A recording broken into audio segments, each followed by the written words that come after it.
Previously, we examined the 600s to the 700 RPMs, and today we're going to be taking a look at the 800 to 900 RPM of assault rifles. What this archetype of weapon doesn't pack in base damage, it makes up for it in its very fast fire rate, which could also result in a very high DPS. This is an ideal RPM for PvP and most solo DPS burns.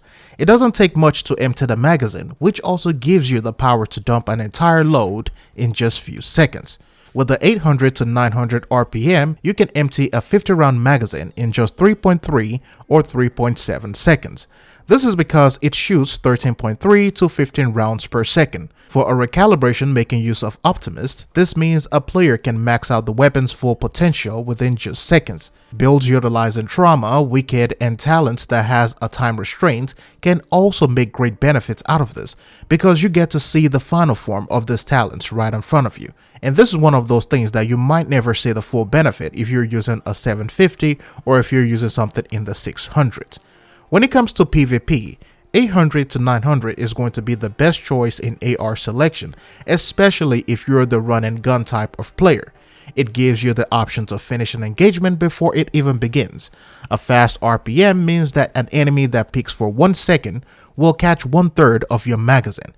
And depending on the build, the opposing player's armor, and the PvP modifiers, a single second shot from a 900 RPM will deal around 726k damage.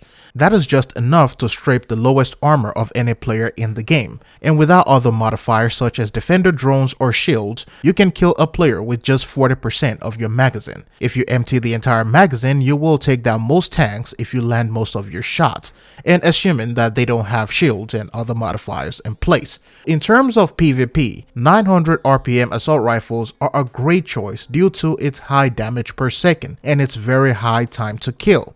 This is something that you will not get in a lot of slow firing weapons such as the 600s or some of the early 700s. Those will require you to be in cover most of the time. However, with 900s, you can be out in the open, dodge, roll, run and gun, and do all those things.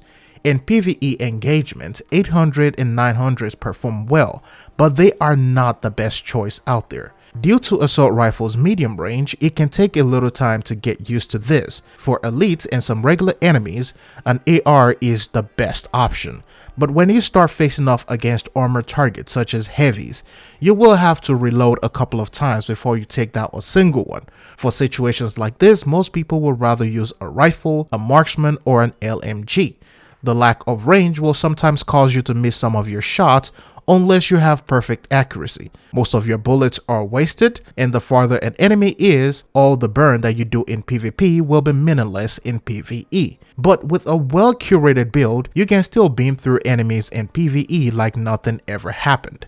In PvE, 900s are nice, but mostly as a backup weapon for whenever enemies get closer. It is very reliable, but a lot of people will not use it as their main weapon.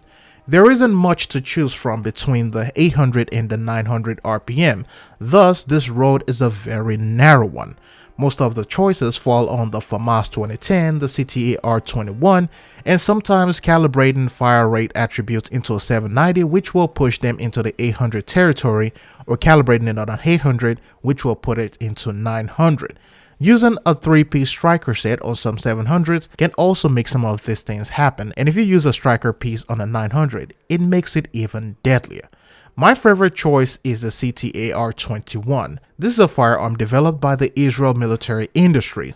The weapon is both light and sturdy. The weight distribution boosts recoil control and improves accuracy. In the real-world situations, the effective range is around 550 meters, which is a lot greater than the FAMAS 2010 or some of the earlier designs of the FAMAS. The FAMAS 2010 in this game is a great weapon as well, but there are just some hidden stats such as recoil patterns and reacquisition that makes the CTAR feel a lot better than the FAMAS in Division 2. So there you have it.